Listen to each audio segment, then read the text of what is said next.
मैं कोई त्योहार नहीं करती, कोई मैं व्रत नहीं करती, तीज भी नहीं करती, सिंदूर भी नहीं लगाई हूँ। और मेरे पति प्रोफेसर रमाकांत ठाकुर जी बिल्कुल हेल्दी और स्वस्थ हैं। मैं ब्राह्मणों से, इस व्यवस्था से बहुत दूर हूँ और बहुत सालों से हूँ, मान्यवर जा रहे हैं 2001 से। और आज हमारे सारे बच्चे सफल हैं। 2 बेटियां हैं मेरी जो इंटर कॉलेज में लगी हैं 2 साल पहले। एक का गायघाट में है, वो भी आ जाएगी, और एक मधुबनी में थी, वो भी ट्रांसफर होकर यहाँ आ जाएगी। एक बेटा MBBS कर रहा है। सारे बच्चे सफल है। नहीं है कि हम भगवान को नहीं मानते हैं तो भगवान की वजह से हमारे बच्चे नहीं, सारे बच्चे सफल। परिवार सुखी है, दोनों सर्विस में हैं, ठीक हैं, स्वस्थ हैं, आपके सामने खड़े हैं। तो मन से, ये मन का जो भ्रम है ना, जो आप उधर दे रही है ना, उसे निकाल के फेंकिए। एक शराबी पिता से भी ज्यादा खतरनाक एक पाखंडी माँ होती है। एक शराबी पिता से भी ज्यादा खतरनाक एक पाखंडी अंधविश्वासी माँ होती है। कैसे? कभी भी एक शराबी पिता ये नहीं चाहेगा कि मेरे बच्चे शराबी बने, कभी भी नहीं चाहेगा। लेकिन जो अंधविश्वासी माँ होगी, पाखंड में डूबी हुई माँ होगी, धार्मिक कर्मकांडों में उलझी हुई माँ होगी, वो हमेशा चाहेगी कि मेरे बच्चे भी ऐसा ही बने। इसलिए सबसे ज्यादा जवाबदेही और जिम्मेदारी हम महिलाओं के कंधे पर है। हम क्या देखना चाहते हैं, अपने बच्चों को क्या बनाना चाहते हैं? अपने बच्चों को मजबूत बनाना चाहते हैं, साइंटिफिक अप्रोच वाला बनाना चाहते हैं, या उन्हें हम धार्मिक कर्मकांडों में उलझा करके उन्हें मानसिक रूप से पंगु बनाना चाहते हैं? ये आपको तय करना होगा। कितना अजीब लगता है जब हमसे गाय का गोबर रख के कहा जाता है कि तुम इसे मान लो कि गणेश है। पूजा होता है तो होता है ना। आप समझ सकते हैं कि पढ़ा लिखा व्यक्ति भी कोई गाय का गोबर ला के रख दे और उसे कहे कि मान लो कि गणेश हैं, तो हमारा विवेक कहाँ है? हम कितने विवेकशील हैं? समझ सकते हैं आप कि हम कितने विवेकशील रह गए कि गोबर को रख के कहा जाता है कि मान लो कि गणेश। वहीं पर पहचान हो गई कि आप में विवेक कितना है, आप क्या सोचते हो और क्या नहीं सोच सकते हो, सोचने की क्षमता आपकी कहाँ तक है। मानसिक टेस्ट, वो पैरामीटर, तो आप उन सब चीजों से निकले। बुद्ध शरण हंस जी लिखे हैं 4 खूंटे जिसमें हम लोग बंधे हुए हैं। उन 4 खूंटों को उखाड़ फेंकना है। पहला है ब्राह्मण पुरोहित। घर बनाते हैं हम, गृह प्रवेश किसके अनुसार होता है? गृह प्रवेश किसके अनुसार होता है? ब्राह्मण के अनुसार। बच्चे पैदा करते हैं हम, नामकरण कौन करता है? शादी विवाह ठीक करते हैं हम, बिना तिथि कुछ नहीं करते।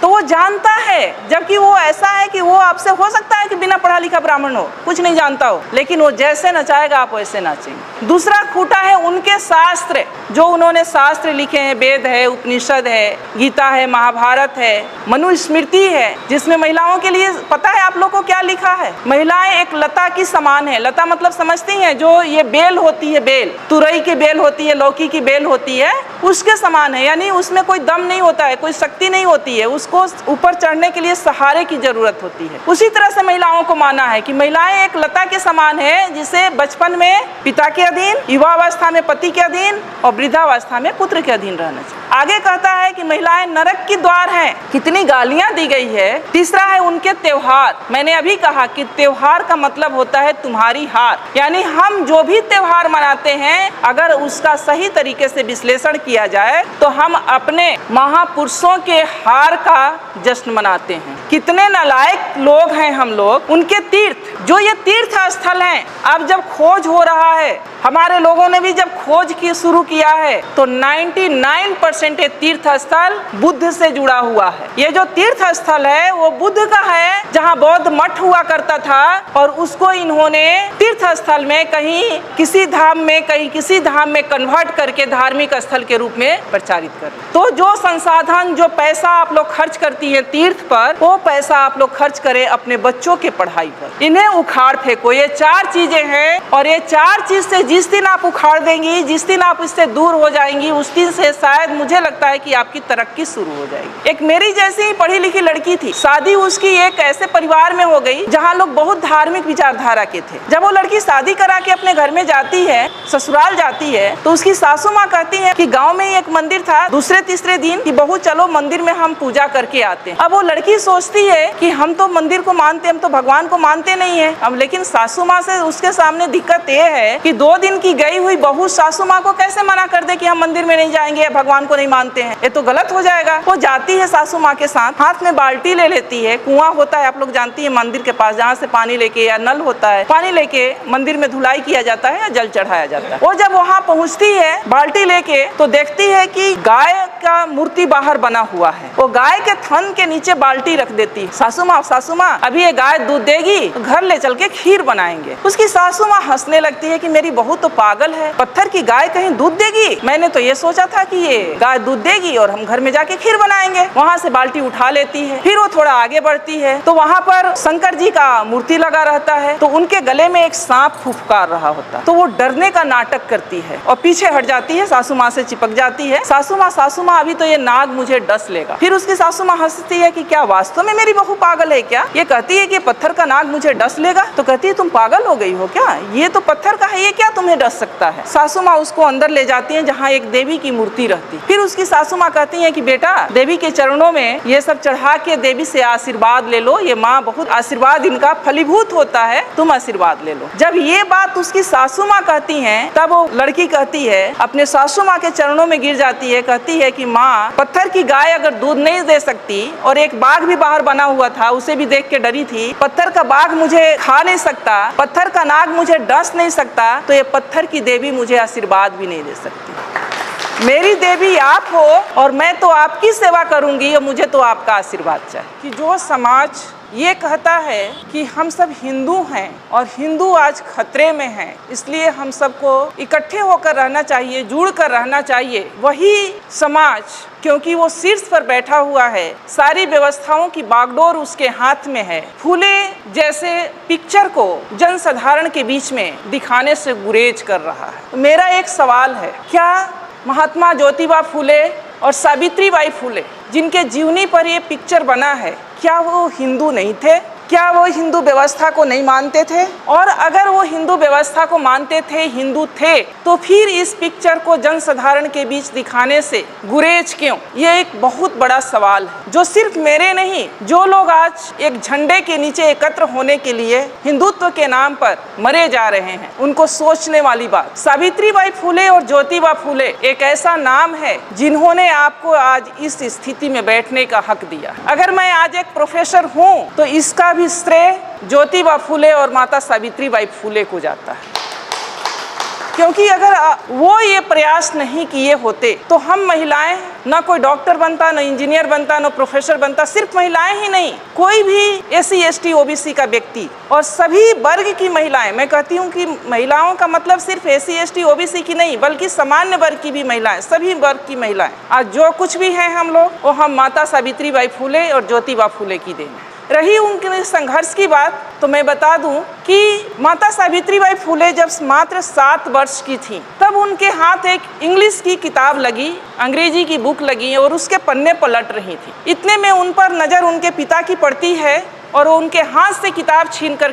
खिड़की के बाहर फेंक देते हैं, क्योंकि उस समय महिलाओं के लिए पढ़ना लिखना पाप समझा जाता था। SC ST OBC के पुरुषों के लिए और सारी महिलाओं के लिए पढ़ने लिखने का कोई अधिकार नहीं था। और उनकी 9 वर्ष की अल्पायु में आप समझ सकती हैं कि 9 वर्ष की कितनी कम उम्र होती है, क्योंकि उस समय बाल विवाह प्रचलित था। 9 वर्ष की उम्र में उनकी शादी हो जाती है। संजोग कहिए, उनका सौभाग्य कहिए कि उनकी शादी ज्योतिबा फूले से हुई। और जब शादी होती है तो ये इस इच्छा को वो ज्योतिबा फूले के सामने रखती। और जब ज्योतिबा फूले खेतों में काम कर रहे होते हैं तो जब खाना लेके माता सावित्री बाई फूले जाती हैं खेतों में तो अपने साथ वो किताब भी रख कर ले जाती। किताब रख कर ले जाती हैं तो ज्योतिबा फूले वहाँ उनको कुछ टास्क दिए होते हैं, वो कहते हैं उन्हें पढ़ाने लगते हैं। जब घर से बाहर वो खेतों में उनको पढ़ाते हैं, कुछ दिन के बाद इसकी चर्चा उनके पिता तक पहुंचती है कि ज्योतिबा फूले अपनी बहू को यानी अपनी पत्नी को पढ़ना लिखना सिखा रहा। क्योंकि उस समय महिलाओं के लिए पढ़ना लिखना किसी पाप से कम नहीं था,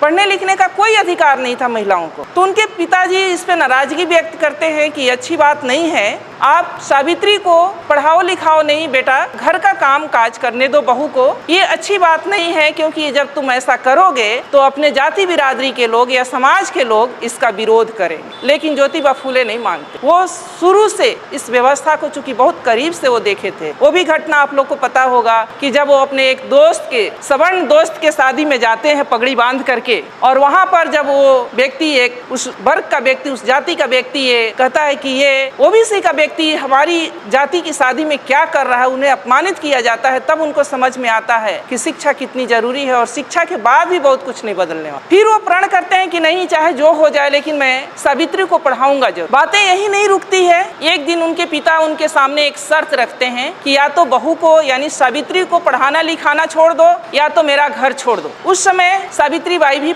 हक्के बक्के रह जाती हैं कि पिता समान ससुर दो तरह की शर्त रख दिए, या तो मैं पढ़ना लिखना छोड़ दूं या पति के साथ मैं घर को छोड़ दूं। ज्योतिबा फूले कहते हैं कि डरने की बात नहीं है, हम पढ़ना लिखना नहीं छोड़ेंगे, तुम्हें पढ़ना लिखना है और हम पिता का घर छोड़ेंगे। उस समय बिना झिझक बिना कुछ लिए वो अपने माता पिता का घर ज्योतिबा माता सावित्री बाई फूले के साथ छोड़कर घर से निकल जाते। आज जो हिंदू मुस्लिम हो रहा है उस पर मैं थोड़ा बात करना चाहूंगी। उस्मान शेख एक नाम है जो ज्योतिबा फूले के बहुत अच्छे दोस्त हुआ करते थे। पूना के पेठ बाजार में रहते थे। जब वो घर से निकाल दिए जाते हैं तो उसी पूना के पेठ बाजार में जाते हैं और एक रूम लेते हैं, कमरा लेते हैं, रहने लगते हैं। उस्मान शेख से मिलते हैं। उस्मान शेख भी प्रगतिशील विचारधारा के थे। उस समय पर उस्मान शेख उनका मदद करते हैं ज्योतिबा फूले का। आप सोच सकती हैं कि उनके पिताजी ने उन्हें घर से निकाल दिया बहू के साथ। ये भी नहीं सोचा कि बेटा जाएगा तो रहेगा कहाँ, इसके पास कोई रोजगार है न कोई नौकरी है, लेकिन उस दोस्त ने उन्हें पनाह दी। उनके रोजमर्रे की जितने सामान थे वो खरीद के उन्होंने दिया।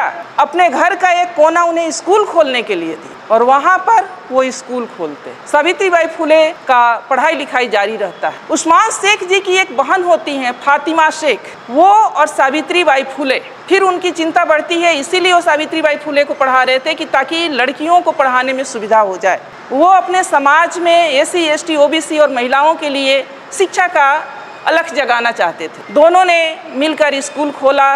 जब सावित्रीबाई फूले स्कूल जाया करती थी पढ़ाने के लिए, ऐसा नहीं था कि वो स्कूल किसी जाति विशेष के लिए था या किसी वर्ग विशेष के लिए था। वहाँ महिलाओं के लिए था, बच्चियों के लिए था और किसी भी कास्ट की किसी भी जाति की बच्चियां जा सकती थी पढ़ने के लिए। उन पे गोबर और कीचड़ फेंके गए, उन्हें गालियां दी गई, उन्हें पत्थरों से मारा गया, उनका अपमान किया गया, लेकिन वो झुकी नहीं, न वो रुकी, अनवरत उस काम में लगी रही। फिर जब इस बात से उन्हें परेशानी हुई तो माता सावित्रीबाई फूले और ज्योतिबा फूले ने कि कीचड़ भरे कपड़ों में कैसे बच्चों को पढ़ाया जाए, तब उन्होंने एक बीच का रास्ता निकाला कि ये काम तो हमें नहीं छोड़ना है जो हमने स्कूल खोला है बच्चियों को पढ़ाने का है। तो एक कपड़ा एक साड़ी वो अपने साथ थैले में करके ले जाती थी और एक साड़ी पहन कर जाती थी। जिस साड़ी पर गोबर और कीचड़ फेंके जाते थे उस साड़ी को खोल करके रख देती थी और दूसरा साड़ी पहनकर बच्चियों को पढ़ाती थी और फिर जब आना होता था तो वो साड़ी खोल के रखती थी और गोबर और कीचड़ वाले साड़ी पहनकर घर।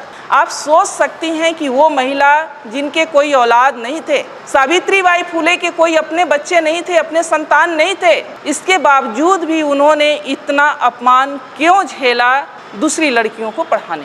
आज हम लोग अगर सावित्रीबाई फूले की चर्चा कर रहे हैं तो उसके पीछे का राज यही है कि वो निस्वार्थ भाव से पूरे समाज की महिलाओं को मुख्य धारा से जोड़ने के लिए उन्होंने ये काम किया और इसमें हजारों रोड़े आए, उन्हें घर से निकाला गया, उन्हें अपमानित किया गया, उन पर कीचड़ और गोबर फेंके गए, फिर भी वो कभी रुकी नहीं। फूले दंपति इतना अपने काम के प्रति अड़िग थे कि लाखों परेशानियां आने के बावजूद भी वो दोनों रुके नहीं। इतना ही नहीं, उस समय चूंकि कम उम्र में शादी हो जाती थी तो लड़कियां कम उम्र में शादी होने की वजह से बाल विधवाएं भी हो जाती थी और एक बहुत बड़ा अत्याचार महिलाओं के ऊपर बाल विधवा के रूप में था। अगर कोई बाल विधवा हो जाती उसके बाल मुड़ दिए जाते, जैसा कि मान्यवर ने बताया। उसको अच्छा खाने का हक था, ना अच्छा पहनने का अधिकार था, उसे कहीं एक रूम में कोठरी में डाल दिया जाए, यानी उसकी जिंदगी एक नरक के बराबर हो गई थी। उससे माता सावित्रीबाई बहुत व्यथित थी। उन्होंने इस बात की भी चर्चा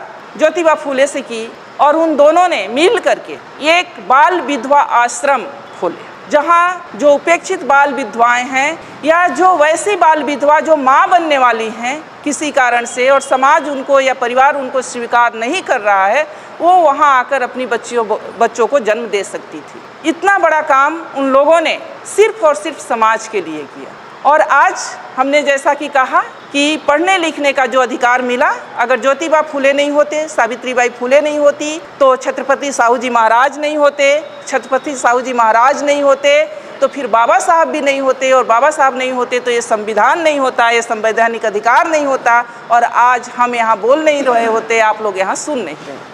अब महिला सशक्तिकरण की बात हम करते हैं। महिला सशक्तिकरण, मैं ये नहीं मानती कि आज भी महिलाएं हमारी कमज़ोर हैं। हमारी महिलाएं सशक्त हुई हैं, ऊंचे ऊंचे पदों पर गई हैं, डॉक्टर बनी है, इंजीनियर बनी है, पायलट बनी है, जज बनी है, हर क्षेत्र में वो काबिलियत हासिल की हैं, लेकिन क्या उनका सशक्तिकरण की दिशा सही है? सवाल यहाँ है। क्या हम उस व्यवस्था को, उन महापुरुषों के त्याग और बलिदान को समझ पा रहे हैं जिसकी बदौलत आज हम यहाँ बैठे हैं या हम हैं? नहीं। हमें निराशा और हताशा होती है कि जिस व्यवस्था ने हम महिलाओं को ह्यूमन बीइंग नहीं समझा, मानव नहीं समझा, जिसने हमें नरक का द्वार कहा, जिसने हमें पतित कहा, जिसने हमें ये कहा कि महिलाओं के घुटने में दिमाग होते हैं, जिसने हमें न जाने कितनी गालियों से अपमानित किया, आज भी हम पढ़ी लिखी महिलाएं भी उसी व्यवस्था को पुष्ट करने में लगे हुए हैं। अपना साधन संसाधन सब वहाँ खर्च करने में लगे हैं। और जिन महापुरुषों ने हमें ये हक दिया मान सम्मान के साथ जीने के लिए, न तो उन्हें हम जानते हैं, न जानने की कोशिश करते हैं, न हम उन्हें पढ़ते हैं, और अगर जानते भी हैं तो उसे मानते नहीं। दिक्कत सबसे बड़ी यहाँ। आज जिस व्यवस्था के तहत हम लोग जी रहे हैं, मान्यवर ने कहा कि दो सिद्धांतों, दो विचारधाराओं की लड़ाई है जो 300 वर्षों से चली आ रही है। बहुत सारे कबीर जी बिल्कुल पढ़े लिखे नहीं थे, लेकिन उनके इतनी सटीक विश्लेषण है। पाहन पूजे से हरी मिले तो मैं पूजू पहाड़, ताते ये चक्की भली पीस खाए संसार। बिना पढ़ा लिखा व्यक्ति इतनी बड़ी बात कह गया, और हम लोग MA PhD डिलीट किए हुए व्यक्ति उसी पत्थर के चक्कर में अपने सारे पढ़ाई लिखाई को मिट्टी में मिला रहे। आज जो व्यवस्था चल रही है, और ये महिलाओं के बाद जो मान्यवर ने कहा, चाहे जो सब्जेक्ट में रखा गया कि महिलाओं को जागृत करना बहुत ज़रूरी है। अगर हम महिलाओं के महत्व की बात करें तो महामानव बुद्ध ने भी ये कहा है कि जो 8 रत्न होते हैं उनमें से महिलाएं सबसे महत्वपूर्ण है, सबसे श्रेष्ठ रत्न है। क्योंकि जो चक्रवर्ती सम्राट भी पैदा होता है तो एक माँ के गर्भ से ही पैदा होता है, और उसका पालन पोषण भी माँ ही करती है। इसलिए महिलाएं, जिस समाज की, जिस परिवार की महिलाएं जितनी सशक्त होंगी, जितनी बुद्धिमान होंगी, वो समाज और परिवार उतना ही सशक्त और बुद्धिमान होगा, प्रगतिशील होगा। आज क्या हो रहा है? मान्यवर ने बहुत सही बात कहा कि श्रीमान श्री तो चलाते हैं ऐसे कार्यक्रमों में, और हमारी मतियाँ रह जाती हैं घरों में। मैं नहीं कहती कि ये सारे दोष महिलाओं का है, ये सारा दोष महिलाओं का सिर्फ नहीं है, महिलाओं से भी ज़्यादा दोष पुरुषों का है, हमारे समाज के पुरुषों का है, जिनको ये भय है कि अगर हम अपनी महिलाओं को भी, हमारी महिलाएं भी अगर जागृत हो गई तो शायद हमारा पुरुषत्व पर ठेस पहुंचेगा। क्योंकि ये हमारा भारतीय समाज मातृ समाज था, मातृ परिवार का समाज था। सिंधु घाटी की सभ्यता को उठाकर पढ़ लीजिए, मोहनजोदड़ो की सभ्यता को उठा करके पढ़िए, मातृ सत्तात्मक परिवार हुआ करता था। माँ के नाम से परिवार का नाम होता था, वंश का नाम चलता था। लेकिन उस सभ्यता को, हमारे मूल सभ्यता को, हमारे मूल संस्कृति को मिटा करके ये जो संस्कृति और सभ्यता हम पर थोपी गई है, जिसके हम सब शिकार हैं, और आज हम उसी में आनंदित हो रहे हैं, ये गलत है। पढ़े लिखे होने के नाते हम लोगों को ये जानना बहुत ज़रूरी है कि हमारा दोस्त कौन है, हमारा दुश्मन कौन है, कौन सी मूल संस्कृति हमारी संस्कृति है और कौन सी मूल संस्कृति हमारी संस्कृति नहीं है। ब्राह्मणवादी व्यवस्था जो है, जिस व्यवस्था में आज हम लोग जी रहे हैं, वो व्यवस्था हमें गुलाम बनाने की व्यवस्था है, वो हमारी व्यवस्था नहीं है। अगर वो हमारी व्यवस्था रहती तो उस व्यवस्था में इतना ऊंच नीच नहीं रहता कि एक को पवित्र और दूसरे को अपवित्र समझा जाता। उसमें 6743 जातियाँ नहीं बनाई जाती, उसमें महिलाओं का इतना अपमान नहीं किया जाता, जिसमें ये कहा जाता कि महिलाओं का अपना स्वतंत्र कोई अस्तित्व ही नहीं है। बचपन में वो पिता के अधीन, युवावस्था में पति के अधीन, और वृद्धावस्था में पुत्र के अधीन रहने के अधिकारी है। यानी महिलाओं का अपना कोई अस्तित्व नहीं है, और हम महिलाएं उसी व्यवस्था में अपना सारा संसाधन, अपनी सारी एनर्जी खत्म किए जा रहे हैं। तो हमें समझना होगा, जिस व्यवस्था के तहत हम लोग जी रहे हैं वो व्यवस्था हमारे लिए नहीं। हमारी व्यवस्था क्या है? जो हमारे महापुरुषों ने दिया है, जो ज्योतिबा फूले ने दिया है, जो सावित्रीबाई फूले ने दिया है, जो रामास्वामी पेरियार ने दिया है, जो बाबा साहब ने संवैधानिक आपको अधिकार दिया है, वो हमारी व्यवस्था है, जिसमें समानता असमानता जैसी कोई बात नहीं है। जिसमें समानता की बात कही जाती है, असमानता जैसी कोई बात नहीं है। बंधुत्व का बात है, भाईचारा की बात है। संवैधानिक अधिकार जो है, संवैधानिक जो विचारधारा है, उसके अकॉर्डिंग हमको व्यवहार करना होगा। हमें हर उस व्यवस्था को नकारना होगा जो असमानता पर आधारित है, जो बंधुत्व और न्याय की बात नहीं करता है। महिलाओं की बात है तो महिलाओं की, जैसा कि बात आई, अभी बहुत सारी बातें आई। महिलाएं क्या है? महिलाओं को क्यों इतना गुलाम बनाया गया, महिलाएं क्यों इतना सॉफ्ट टारगेट हो जाती हैं, महिलाओं को क्यों अपने क्लच में लोग ले लेता है, इसके पीछे का भी रीजन है। अब पढ़ी लिखी महिलाएं हैं तो बाहर निकलने लगी, लेकिन जब पढ़ी लिखी महिलाएं नहीं थी तो पुरुष अपने साथ उनको कहीं भी लेके जाते नहीं थे। वो घर में रहती हैं, वो संवेदनशील भी होती हैं। अगर कोई उनसे ये कह दे कि तुम्हारे परिवार पर, तुम्हारे पति पर या तुम्हारे बेटे पर इस तरह का ग्रह गोचर है और ये करोगी तो ठीक हो जाएगा, तो वो अपना सब कुछ न्यौछावर करने के लिए तैयार हो जाती है।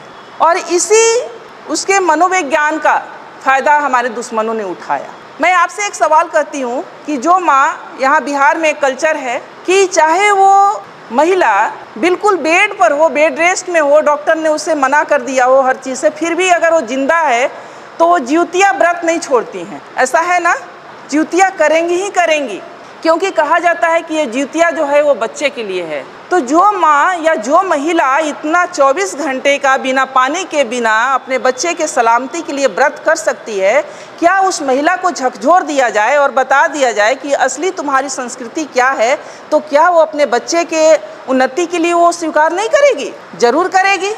तो दोष हमारी महिलाओं में सिर्फ नहीं है, दोष हमारे पुरुषों में भी है कि जो हमारे पुरुष खुद ब्राह्मणी व्यवस्था के गुलाम हैं, वो अपनी महिलाओं को अपना गुलाम बना के रखना चाहते हैं। तो हमारी महिलाएं दोहरी शिकार हो रही हैं। तो पहले पुरुषों को भी तैयार होना होगा, पहले हमारे समाज के पुरुषों को मानसिक रूप से तैयार होना पड़ेगा और अपने महापुरुषों की विचारधारा को अपने घरों तक ले जाना पड़ेगा। और अगर वो वहाँ पर, कई बार होता है कि महिलाएं हमारी बहुत जल्दी नहीं समझ पाती, क्योंकि उन्होंने जो बचपन से देखा है, अपने माँ के आंचल में जो देखा है कि माँ हमारी व्रत करती थी, त्यौहार करती थी, पूजा पाठ करती थी, और अचानक आप उनसे कहें कि आपको कोई व्यवहार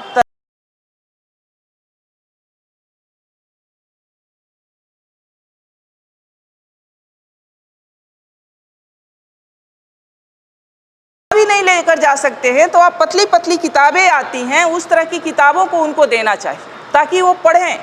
सोशल मीडिया पर बहुत सारी चीज़ें आने लगी है, आप उनसे उनको अवेयर कराएं, क्योंकि ये बरसों की गुलामी 2 दिन में नहीं ख़त्म होने वाली। टाइम लगेगा, लेकिन वो ख़त्म होगा अगर महिला जिस समाज की और जिस परिवार की समझ गई एक बार। क्योंकि बाबा साहब ये कहते थे कि अगर महिलाओं की उसकी गुलामी का एहसास दिला दिया जाए तो उसकी बेड़ी को तोड़कर निकलने में उसे देर नहीं लगेगी। तो हमारे यहाँ जितने भी बहनें बैठी हैं, माताएं बैठी हैं, उनसे भी मेरा अनुरोध है, और जितने भी हमारे पुरुष भाई बैठे हैं उनसे भी अनुरोध है कि ये हम सभी को सहयोग से इस तरह के कार्यक्रमों को सफल बनाने के लिए, सहयोग से सभी को ये परिवर्तन के लिए, घरों में कई बार क्या होता है कि जब महिलाएं थोड़ी प्रगतिशील होती है और पुरुष प्रगतिशील नहीं होते हैं तो वहीं लड़ाई शुरू हो जाती है। पुरुष ये कहना शुरू कर देते हैं कि ये थोड़ी पढ़ लिख के क्या गई, ये बातों को नहीं मानती या मेरी बातों को नहीं मानती। और कई बार अब ये भी देखा जाता है, उसका दूसरा भी पक्ष है कि महिलाएं जब पढ़ लिख जा रही हैं, लड़कियां जब पढ़ लिख जा रही हैं, तो वो भी पुरुषों को तरजीह नहीं दे रही हैं। तो मैं यहाँ पर ये भी कहना चाहूँगी कि पुरुष और महिला दोनों, एक साइकिल का जो 2 चक्के होते हैं, 2 पहिए देखा आप लोगों ने साइकिल, अगर एक पहिए को पंचर कर दिया जाए और दूसरे का टायर ट्यूब सही रहे तो क्या जहाँ पर जाना है वहाँ तक हम उस साइकिल से पहुँच सकते हैं? नहीं पहुँच सकते ना। तो इसीलिए पति पत्नी का सामंजस्य होना, वैचारिक सामंजस्य होना बहुत ज़रूरी है, एक दूसरे को सपोर्ट करना बहुत ज़रूरी है। और अगर पति प्रगतिशील हैं, इस तरह के प्रबोधनों से अगर वो सशक्त हो गए हैं और पत्नी नहीं किसी तरह से मान रही हैं, तो आप उन्हें ब्लेम मत करें कि वो नहीं मानती हैं। आप एक तो उनको ऐसे कार्यक्रमों में ले जाएं, दूसरे में पतली पतली किताबें दें, उनसे धीरे धीरे बातें करें, उन्हें बताएं, तभी वो सशक्त हो सकती हैं या सुन सकती हैं, आपको बातों को समझ सकती हैं। अभी जो समाज में ये चल रहा है, देश में ये चल रहा है कि हिंदू असुरक्षित हैं और हिंदुओं एक हो जाओ, मुस्लिम सिर्फ बहाना है, टारगेट पर SC ST OBC हैं, मूल निवासी हैं। जो आपको ये दिखाया जा रहा है हिंदू मुस्लिम का सीन, वो वास्तव में हिंदू मुस्लिम का सीन नहीं है। हिंदू मुस्लिम के आड़ में SC ST OBC को कैसे घुटने पर लाया जाए, जो थोड़ा सा ऊपर उठ गया है, कैसे उसे बर्बाद किया जाए, ये पूरे षड्यंत्र देश में चल रहा है। अब है कि स्त्रियों का शोषण सबसे ज़्यादा कहाँ हो रहा है, तो स्त्रियों का शोषण सबसे ज़्यादा धर्मों ने किया है। जो धर्म, जिसको हम लोग धर्म कहते हैं, वास्तव में वो धर्म नहीं, धंधा है। जो धर्म कहते हैं कि हम धार्मिक काम कर रहे हैं, वो धर्म नहीं, धंधा है। और पढ़े लिखे भी यहाँ अंधा है, क्योंकि धर्म का अर्थ होता है धारण करना। मैं समाजशास्त्र की छात्रा रही हूँ, उसमें पढ़ाया जाता है कि धर्म का अर्थ होता है धारण करना। धर्म का अर्थ कहीं भी पूजा पाठ से नहीं है। धर्म का मतलब होता है हमारे नैतिक चरित्र से, कि हम कितने नैतिक हैं। हम अपने कर्मों के प्रति, कर्म का मतलब हमारी जो ड्यूटी है, जो हमारी रिस्पॉन्सिबिलिटी है। अगर हम एक माँ हैं तो हमारा ये धर्म है कि अपने बच्चों का पालन पोषण परवरिश अच्छे तरीके से करें। हमारा ये धर्म नहीं है कि हम मंदिर में जाके घंटी बजाएं और बच्चा हमारा भूख से बिलख रहा हो। धर्म का मतलब होता है हमारे नैतिके से। तो जो महिलाओं का जो शोषण सबसे ज़्यादा हुआ है वो धर्मों ने किया है, फिर भी महिलाएं सबसे ज़्यादा धार्मिक कर्मकांडों में उलझी रही हैं। उन्हें यह पता नहीं है कि जिन धार्मिक कर्मकांडों को मान रही हैं वो उन्हें गुलाम बनाने के लिए है। जिन धार्मिक कर्मकांड को हम लोग कर रहे हैं वो कुछ और नहीं है। जैसा उमा शंकर जी ने कहा कि महिलाओं के लिए व्रत त्यौहार इसलिए रखा गया कि जब वो माँ बनने वाली रहे और उपवास करे तो जो बच्चों को पौष्टिक आहार मिलना चाहिए वो न मिले और बच्चा जो है वो किसी तरह से माने हष्ट पुष्ट न हो। तो महिलाओं का इसीलिए किया गया कि महिलाएं किसी भी समाज की रीढ़ होती हैं, किसी परिवार की रीढ़ होती हैं। जिस परिवार की महिला पढ़ी लिखी होगी, मजबूत होगी, फिजिकली या मेंटली मजबूत होगी जिस परिवार के, उस परिवार के बच्चे भी मेंटली और फिजिकली मजबूत होंगे। जो महिलाएं देखती होंगी आप कि जो माँ बीमार सी है उसके बच्चे भी बहुत हष्ट पुष्ट नहीं होते। तो ये साइंटिफिक भी है। और हमारी महिलाएं ऐसी नहीं थी, जो आज की महिलाएं हमारी यहाँ ऐसी नहीं थी। हमारी महिलाएं जो थीं उनके नाम से परिवार का नाम चलता था और उन्हें बड़े साजिश के तहत उन्हें गुलाम बनाया गया। पहले तो उन्हें ये सब जेवर पहना करके गुलाम बनाया गया और जब इससे भी लगा कि वो नहीं गुलाम रहेंगी तो फिर उन्हें मानसिक कर्मकांडों में उलझा करके गुलाम बनाया गया। तो मैं तो इतना रिक्वेस्ट करूंगी कि ये जो कर्मकांड हैं, ये जो धर्म हैं, व्रत हैं, त्यौहार हैं, ये आपके गुलामी के प्रतीक हैं। जो त्यौहार हैं वो आपके, त्यौहार के मतलब होता है तुम्हारी हार।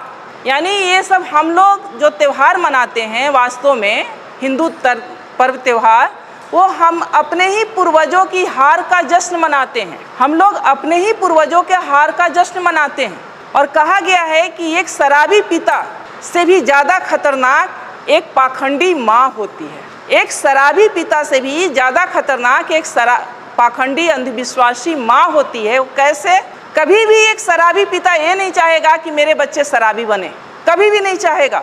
लेकिन जो अंधविश्वासी माँ होगी, पाखंड में डूबी हुई माँ होगी, धार्मिक कर्मकांडों में उलझी हुई माँ होगी, वो हमेशा चाहेगी कि मेरे बच्चे भी ऐसा ही बने। इसलिए सबसे ज़्यादा जवाबदेही और जिम्मेदारी हम महिलाओं के कंधे पर है। हम क्या देखना चाहते हैं, अपने बच्चों को क्या बनाना चाहते हैं? अपने बच्चों को मजबूत बनाना चाहते हैं, साइंटिफिक अप्रोच वाला बनाना चाहते हैं, या उन्हें हम धार्मिक कर्मकांडों में उलझा करके उन्हें मानसिक रूप से पंगु बनाना चाहते हैं?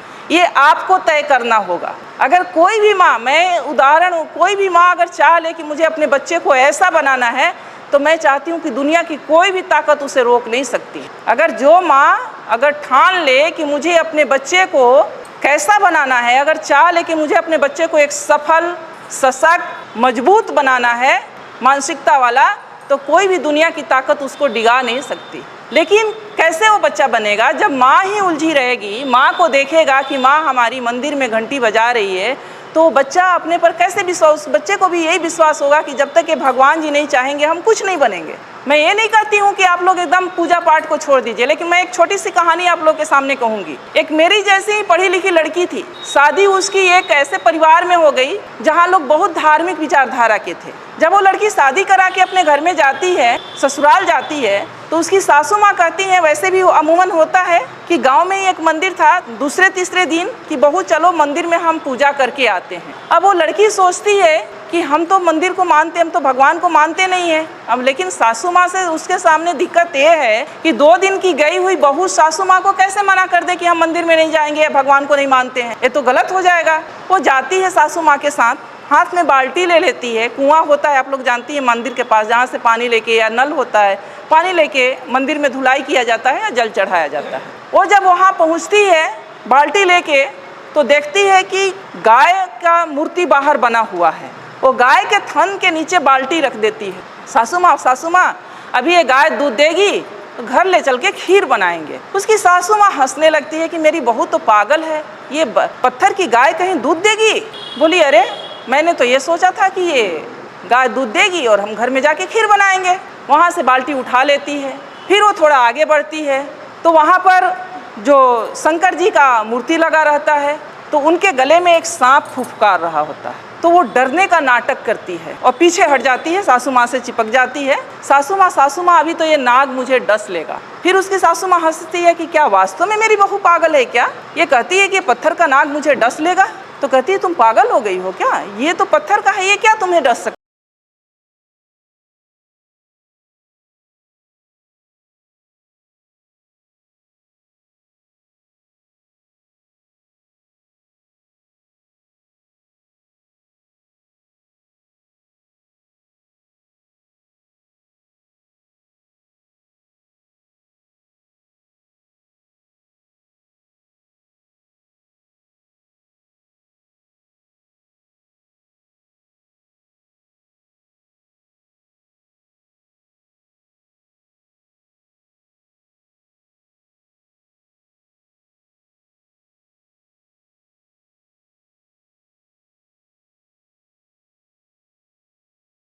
आशीर्वाद भी नहीं दे सकती। मेरी देवी आप हो, मेरी देवी आप हो और मैं तो आपकी सेवा करूंगी और मुझे तो आपका आशीर्वाद चाहिए।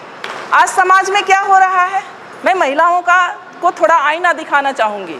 आज समाज में क्या हो रहा है, हम बहुत धार्मिक बन रहे हैं, हम खूब पर्व त्यौहार कर रहे हैं, तीज त्यौहार कर रहे हैं, मंदिरों में जा रहे हैं, तीर्थ स्थानों पर जा रहे हैं और घर में हमारे बुजुर्ग को हम पूछ भी नहीं रहे हैं कि आप खाना खाएंगे या नहीं। वो हमें बोझ लग रहे हैं। हमारे वृद्ध हैं, हमारे बुजुर्ग वृद्धाश्रम में जा रहे हैं। तो ये कैसा धर्म है? धर्म ही करना है तो मानवता का धर्म करें, आप अपने बुजुर्गों का सम्मान दें। धर्म ही करना है तो अपने पति का साथ दें। धर्म ही करना है तो अपने बच्चों को सद्मार्ग दिखाएं, उनको अपना समय दें, उनको सही रास्ते पर ले जाएं, उनको जीवन में सफल बनाएं, उनमें वैज्ञानिक सोच भरें, साइंटिफिक सोच भरें उनमें। धर्म ये है, धर्म ये नहीं कहता कि आप जा करके, अगर यही धर्म होता तो हमारे महापुरुष भी यही धर्म किए होते। बाबा साहब लास्ट में जा करके उन्होंने कहा कि ये धर्म रहने के लायक नहीं है और उन्होंने लास्ट में जाके बौद्ध धर्म को स्वीकार किया। वो कहते हैं कि जो धर्म एक कुत्ता बिल्ली को गोद में पालता हो, घर में जाने का अधिकार देता हो और एक व्यक्ति को अछूत मान के उसे छूने पर भी छूना भी नहीं चाहता हो, वो धर्म धर्म नहीं हो सकता। तो हम लोग को साइंटिफिक विचार अपने में लाना होगा, तभी हम अपने महापुरुषों की बात कर सकेंगे, उनकी विचारधारा को अपना सकेंगे और उनके विचारों पर चल सकेंगे। एक बार मेरी बहस हो गई थी सोशल मीडिया पर कि मुझसे पूछा गया, कुछ बातें थी, मैंने उस पर कटाक्ष की कि कितना अजीब लगता है जब हमसे गाय का गोबर रख के कहा जाता है कि तुम इसे मान लो कि गणेश है। होता है ना, पूजा होता है तो होता है ना। आप समझ सकते हैं कि पढ़ा लिखा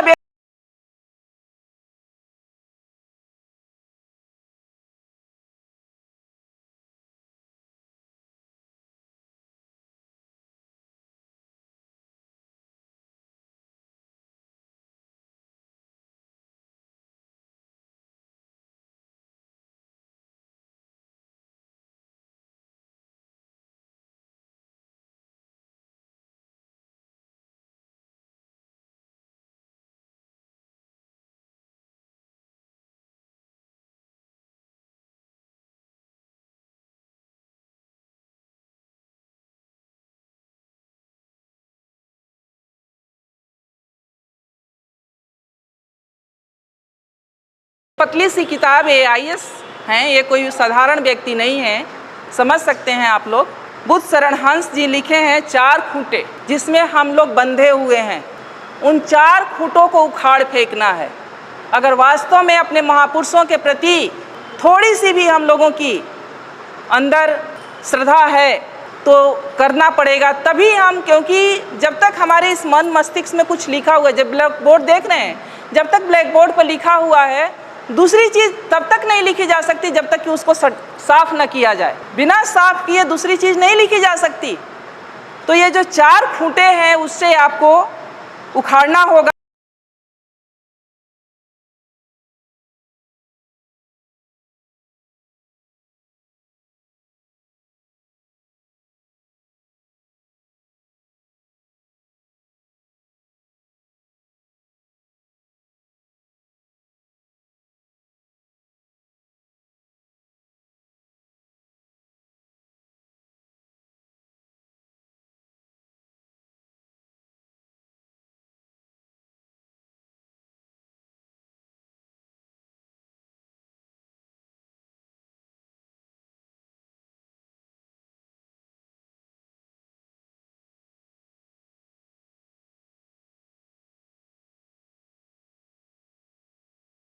शायद आप उनके वेदों को पढ़ लें, मनुस्मृति को पढ़ लें तो शायद कल्याण हो जाए, जिसमें महिलाओं के लिए पता है आप लोग को क्या लिखा है?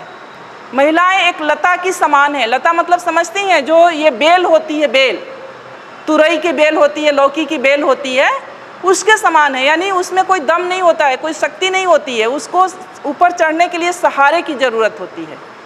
उसी तरह से महिलाओं को माना है कि महिलाएं एक लता के समान है, जिसे बचपन में पिता के अधीन, युवावस्था में पति के अधीन और वृद्धावस्था में पुत्र के अधीन रहना चाहिए। आगे कहता है कि महिलाएं नरक की द्वार हैं। कितनी गालियां दी गई है। तीसरा है उनके त्यौहार। मैंने अभी कहा कि त्यौहार का मतलब होता है तुम्हारी हार। यानी हम जो भी त्यौहार मनाते हैं, अगर उसका सही तरीके से विश्लेषण किया जाए तो हम अपने महापुरुषों के हार का जश्न मनाते हैं। कितने नालायक लोग हैं हम लोग, कितने नालायक लोग हैं हम लोग, जो हम अपने ही पूर्वजों के अपमान, जो उनका अपमान हुआ। देखिए मनुस्मृति, देखिए आ गया ब्राह्मणों का संविधान, जिससे आजकल चल रहे हैं हम सब, अभी भी चल रहे हैं। संविधान लागू होने के 75 साल बाद भी हमारा व्यवहार विचार सब इससे चल रहा है, संविधान से नहीं चल रहा है। क्योंकि अगर संविधान से चल रहा होता तो समता, समानता, बंधुत्व और न्याय की बात हो रही होती। तो दूसरा है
करो कि यहाँ आ जाएगी। एक बेटा MBBS कर रहा है, सारे बच्चे सफल है। नहीं है कि हम भगवान को नहीं मानते हैं तो भगवान की वजह से हमारे बच्चे नहीं है, सारे बच्चे सफल हैं। परिवार सुखी है, दोनों सर्विस में हैं, ठीक हैं, स्वस्थ हैं, आपके सामने खड़े हैं। तो मन से, ये मन का जो भ्रम है ना, जो आप उधर दे रही है ना, उसे निकाल के फेंकिए और आप समझिए कि ये घर मेरा मंदिर है, परिवार ही मेरे देवता हैं।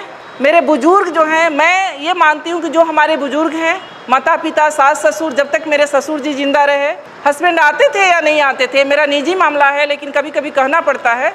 मैं गांव में आकर के, साल में 4 बार 5 बार मैं गांव में आकर के मैं अपने फादर इन लॉ के लिए रहती थी। क्योंकि मेरे फादर इन लॉ एक बार गए थे मुरादाबाद, मेरे बड़े जेठ नहीं हैं तो जेठानी जो हैं तो घर नहीं छोड़ के जा सकते थे, तो उनकी वजह से मैं आके साल में 4 बार 5 बार 5-5 6-6 दिन रहती थी उनकी सेवा के लिए। वो मेरे लिए देवता थे। मेरे माँ बाप, मेरे सास ससुर, वो मेरे बड़े बुजुर्ग मेरे लिए देवता थे। तो मैं यही अनुरोध, मेरी माता जी बैठी हैं, इनसे बड़ा देवता कोई नहीं है। ये जिनके घर में भी हैं, उनसे, उनके घर के लिए मैं बताऊं कि उनसे बड़ा कोई देवता नहीं है। और कहीं उनको तीर्थ और मंदिर और मस्जिद और कहीं तीर्थ यात्रा पर जाने की ज़रूरत नहीं है जिनके घर में बुजुर्ग हैं और जिनके घर में बच्चे हैं। लेकिन इसके लिए आपको अपने अंदर से मजबूत बनना पड़ेगा, अपने भय को निकालना पड़ेगा, अपने डर को निकालना पड़ेगा। अगर सावित्रीबाई फूले भी हम ही लोग के जैसा अगर उसी व्यवस्था में उलझी हुई होती, पेशवाओं का राज था उस समय, आप सोच सकती हैं कि कितना शक्ति थी, तो आज यहाँ उनका बैनर लगाकर और फोटो लगाकर हम लोग चर्चा नहीं कर रहे होते। तो उसको पढ़िए, उसको समझिए, उसको जानिए और आपके जो संसाधन हैं, जो पैसे हैं, जो समय है, उसको बचाइए अपने परिवार पर, अपने समाज पर और इस तरह के कार्यक्रमों में खर्च कीजिए। जो आप उधर खर्च करें इस तरह के कार्यक्रम में खर्च कीजिए, लोगों को इकट्ठा कीजिए, उनमें ये जागृति फैलाइए, ये विचार फैलाइए, तो शायद इससे ही हमारे समाज का कल्याण होना है। नहीं तो अगर हम उधर हैं तो उधर एक पशु से ज़्यादा हमारा महत्व नहीं है। उधर जगह है, हम जिस व्यवस्था में हम लोग जी रहे हैं, अगर उसी व्यवस्था में हैं तो किस स्थिति में हैं और क्या आपका महत्व है आप लोग भी हमसे अच्छा जानते हैं।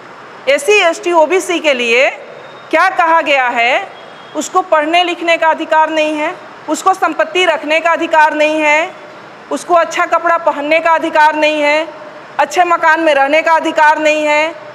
अगर उसके पास कुछ संपत्ति है तो उस पर पहला अधिकार ब्राह्मणों का बनता है, जो जब चाहे वो ले सकता है। तो क्या आप लोग चाहेंगे कि ऐसा हो? चाहेंगी? कोई माँ नहीं चाहेगी, कोई बहन नहीं चाहेगी कि हमारे बच्चों के साथ ऐसा हो। हर माँ, हर बहन यही चाहेगी कि हमारे जो बच्चे हों वो स्वतंत्रता के साथ, आज़ादी के साथ एक सशक्त मानव के रूप में ज़िंदगी जिए। तो उसके लिए व्यवस्था भी हम लोग को बनानी पड़ेगी, क्योंकि आज जिस व्यवस्था में थोड़ा सा हम लोग बोल पा रहे हैं, कह पा रहे हैं, हमारे महापुरुषों की देन है। और उनकी जो रोपे हुए पौधे का जो फल हम लोग खा रहे हैं, तो हम लोग की भी ये ड्यूटी बनती है कि अपने आने वाली पीढ़ी के लिए हम लोग भी एक रास्ता बना के जाएं, ताकि आने वाली पीढ़ी हमारे स्वाभिमान के साथ जी सके, एक मान सम्मान के साथ जी सके। मेरा जो जीवन का अनुभव है मैं आपको बता सकती हूँ कि ऐसा नहीं है कि मैं शुरू में नहीं करती थी, मैंने 1-2 साल किया था। फिर मैं जहाँ पर रहती हूँ मैंने देखा कि जब मेरे घर से फ़ोन जाता था कि जिउतिया है या तीज है, चूँकि मैं सर्विस में हूँ तो मुझे भी उतना आभास नहीं होता था, छुट्टी नहीं होती वहाँ उतनी। तो मैंने कहा कि वहाँ के लोग नहीं करते, कोई नहीं जानता ये जिउतिया क्या होता है, ये तीज क्या होता है, वो दूसरे महीने में। तो मैंने अपने दिमाग में ये सोचा कि ऐसा कैसे हो सकता है कि बिहार की माँ के लिए बच्चे अपने इतने प्रिय हैं और यहाँ की माँओं के लिए बच्चे नहीं प्रिय हैं। ये तो पूरे इंडिया में एक दिन होना चाहिए, ये तो बड़ा घालमेल है। फिर मैंने 1-2 साल मेरे तर्क चला, फिर मैंने छोड़ दिया। हमने कहा ये सब कुछ नहीं है, मन का भ्रम है और मन के भ्रम के अंतर्गत ये सब कुछ हम लोग कर रहे हैं। तो ये सब एक तरह से हमारे मन का भ्रम ही है और उस भ्रम में हम लोग पड़े हुए हैं। और जब तक हम लोग उस भ्रम से निकलेंगे नहीं, तब तक हम अपना सांस्कृतिक जो हमारी अपना कल्चर है उसको अपना नहीं पाएंगे। तो इसलिए मेरा एक अनुरोध यही है कि आप लोग अपने महापुरुषों को पढ़ें, उन्हें सुनें, उन्हें समझें, उन्हें जानें और उनके बताए हुए मार्ग पर चलने का प्रयास करें, ताकि हमारी आने वाली जो पीढ़ी है उससे भी एक अच्छा माहौल, एक अच्छा समाज और अपने महापुरुषों से हमें जो मिली हुई आज़ादी है उसका उपभोग करने का अवसर मिले।